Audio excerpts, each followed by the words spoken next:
asawa nito. Ah, Siya nag-ano eh. tama. Na ano ka? Ba't pagtawag ko nasa ospital kayo? Andun na ba yung ospital? Yun na ata eh. Ha? Kahapon? Oo, kahapon. Oh, ba't Yun ang kahapon sa hospital. namutla ka na? Tapos pagdating doon, nagulat ko na isa sa pagdaan sa hospital. Pabalik-balik na. Balik-balik. Eh, ba't ano daw? May bulati daw? Oo, nagulat silang tataka nga sila. Ngayon lang doon naka-encounter ng pasyente na ba't ang dami hindi mo doon sila ang dami. Daming bulate. Tataka talaga sila. Ang dami nakita doon sa bulate. Hindi, naano ko lang naman. Karayom yun. Karayom yun. Nag-ano. Pero yung ginamot kita, ano mo? Ramdam mo kagad kagabi. Pagdating ko rin dito na ano. Oo, kagabi. Oo, yun na yun. Medyo na okay.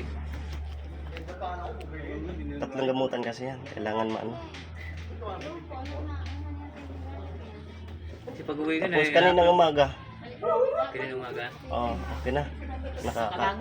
Nakabangon na. Hmm.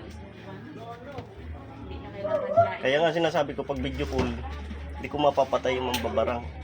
Pero pag sa video call lang na kaya ko matanggal. Hindi ko mapapatay yung mambabarang. Pero kung umpisa pa lang, bulagaan kagad, ayan, papatay ko, nahuhuli ko. Ganun yun.